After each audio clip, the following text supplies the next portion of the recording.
নমস্কার। এখন আপনারা দেখবেন জ্যোতির রান্নাঘর। আজ আমি আমার রান্নাঘরে দেখুন কি বানাতে চলেছি।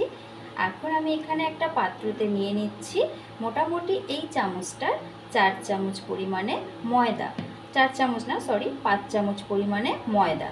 ময়দাটা নেওয়ার পরে এতে আমি কিছু উপকরণ মেশাবো।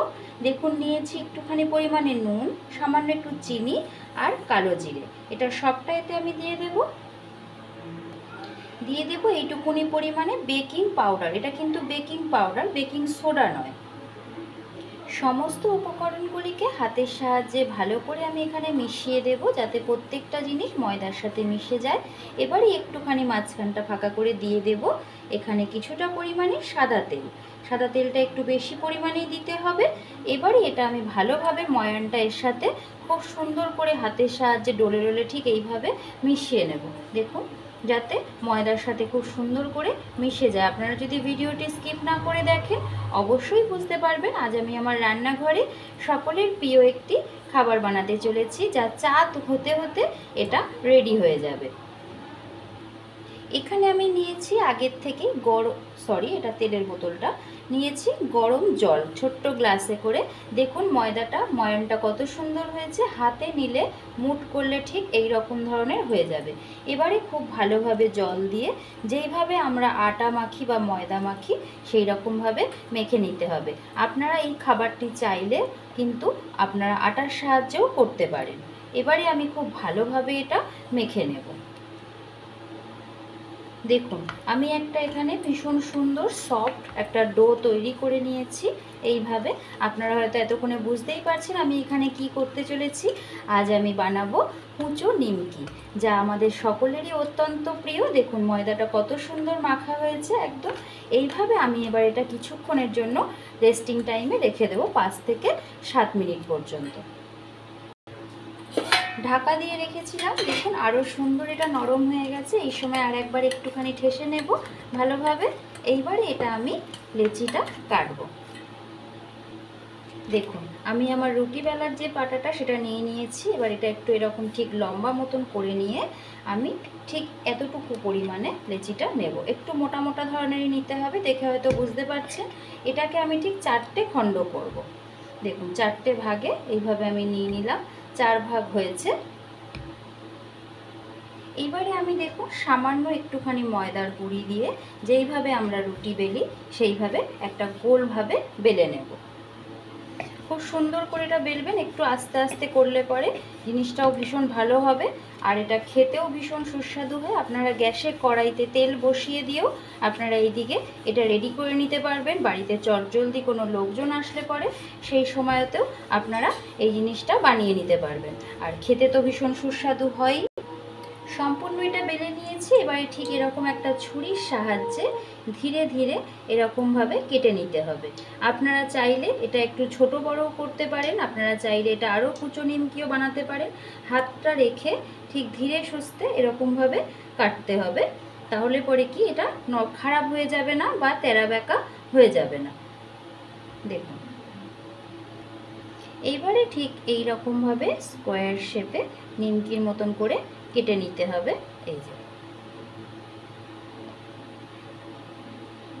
একটু আস্তে আস্তে করলে প্রথমে এদিকটা একটুখানি বেঁকাতেরা হয়ে যায়, তারপরে ধীরে সুস্থে এটা সরিয়ে দিয়ে পরেরটা আপনার একটা শেপে চলে আসে।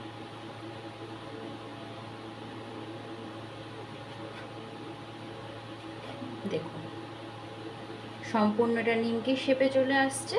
আপনারা চাইলে এটা আরও ছোট ছোট করেও করতে পারেন, তবে একটু এই রকম ধরনেরও এটা খেতে খুব ভালো হয়। আরও একটা আমি ঠিক এইভাবে তুলে এই সাইডটায় সরিয়ে নিয়ে এসে ছুরির সাহায্যে ধীরে সুস্থে কেটে নেব। দেখুন কত সুন্দর কাটা হয়েছে। আর কালো জিরেটা দেওয়ার ফলে মুখে পড়লে এটা খুব সুস্বাদু হয়।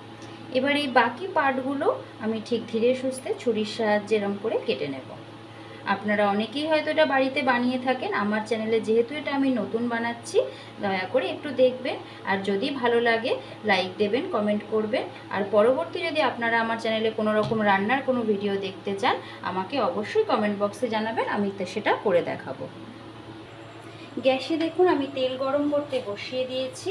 এইবারে আমি আগের থেকে সব যে নিমকিগুলো কেটে নিয়েছিলাম এগুলো এই গরম তেলের মধ্যে ঠিক অল্প অল্প করে দিয়ে দিতে হবে। গ্যাসের ফ্লেমটা একদম কমিয়ে রাখবেন এই সময়। দেখুন ওটা আমাকে কিছু করতেও হয়নি, একা একাই ছড়িয়েও গেছে নিজের থেকেই। দেখুন যেহেতু এত সুন্দর করে মাখা হয়েছে বলে ওপর দিকে উঠেও এসেছে। দেখুন কত সুন্দর হয়েছে। এবারে ঠিক এইভাবে আমি এই নিমকিটা আরও কিছুক্ষণ একটু লাল হতে দেব। দেখুন যে কটা দিয়েছিলাম কেমন সুন্দর লাল হয়ে গেছে। গ্যাসের ফ্লেমটা কিন্তু একদম কমিয়ে ভাজবেন। এইভাবে বা ধীরে ধীরে আমি তুলে নেব। আপনাদের কাছে যদি লুচি ভাজার ছাঁচা থেকে থাকে আপনারা সেটা দিয়ে তুলবেন। শুনে হয়তো আওয়াজটা বুঝতেই পাচ্ছেন কতটা ক্রিস্পি হয়েছে এটা, আর খেতেও ভীষণ সুস্বাদু হয়। এবারে আমি সবটা ঠিক এইভাবে তুলে নেব। ওই একই তেলের মধ্যে আমি আরও কিছুটা নিমকি দিয়ে দেব। আমার যেহেতু হাতের কাছে লুচি ভাজার ছাঁচাটা নেই তাই জন্য আমি এটা দিয়ে করছি। আপনারা দেখতে থাকুন, একা একাই এটা ছাড়িয়ে যাবে, একে কিছুই করতে হবে না। আপনারা অনেকেই অনেক দূর দূর থেকে আমার ভিডিও দেখেন। যারা আমার পরিবারে নতুন আসছেন দয়া করে ভিডিওর নিচে বন্ধু হলাম কথাটা লিখবেন না, এতে আমার চ্যানেলটা অনেকটা ক্ষতি হচ্ছে। আপনারা দয়া করে এসে আমার কমিউনিটি বক্সে একটা কমেন্ট করে যাবেন, আমি অবশ্যই আপনাদেরকে 24 ঘন্টা পর ব্যাক করব। দেখুন কি সুন্দর এটা খুলে গেছে সবটা। এবারে আমি ঠিক এইভাবে লাল হওয়ার জন্য অপেক্ষা করে নেব। দেখুন মাত্র 4 চামচ ময়দা দিয়ে কেমন সুন্দর বিকেলের একটা স্ন্যাক্স রেডি হয়ে গেল। আমি আটা মেখেছিলাম সেই হাতটাই আমার আছে। দেখুন কত সুন্দর ক্রিস্পি হয়েছে। এই দেখুন এখন এটা গরম আছে তাই জন্য আমি একটু ধরতে অসুবিধা হচ্ছে। আপনারা অনেকক্ষণ ধরে আমার রেসিপিটি দেখেছেন। যদি ভালো লেগে থাকে দয়া করে লাইক কমেন্ট সাবস্ক্রাইব করে আমার পাশে থাকবেন, আর পরবর্তী ভিডিও নোটিফিকেশানের জন্য বেল আইকনটি প্রেস করে রাখবেন।